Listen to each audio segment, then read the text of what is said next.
Hello' friends, আজি মই 2 মাহমানৰ আগতে এটা ফটো পঠিয়াইছিলোঁ ধান খেতি কৰাৰ। পানী দি আছিলোঁ। 8-10 দিনৰ পিছত মই ফটোটো পঠিয়াইছিলোঁ। তেতিয়া ধান মই লগাইছিলোঁহে। এতিয়া চব ধান, এইবিলাক ধান ওলাই পেলাই পকিবৰ হৈছে আৰু এইবিলাক কিমান ধুনীয়া ধান হৈছে চব। চাইও ভাল লাগে।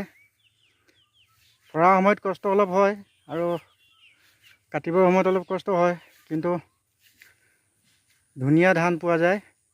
আৰু গোটেই বছৰটোকে আমি কওঁ এবাৰে খেতি কৰোঁ। গোটেই বছৰটো খাই মেলি আমি বিকিবগৈ পাৰোঁগৈ। এইবিলাক ধান চব কিমান ধুনীয়া ধান। টোক গুৰিছে আৰু অলপ দিনৰ পিছত এইবিলাক পকিব।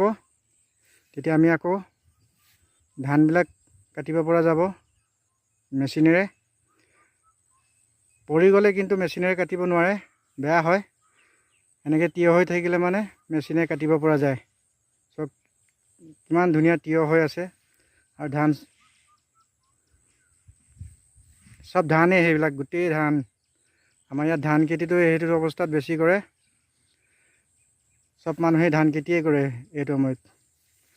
তেতিয়া বৰষুণৰ ছিজন আহিব। বৰষুণৰ ছিজনত গোটেই ধানবিলাক কাটি মেলি আমৰি লোৱাৰ পিছত পানী হয়। পানী হোৱাৰ পিছত খেতি নকৰে আৰু আমাৰ মানুহবিলাকে। চব কেনেকুৱা লাগিছে? যদি ভাল লাগিছে কমেণ্ট কৰিব।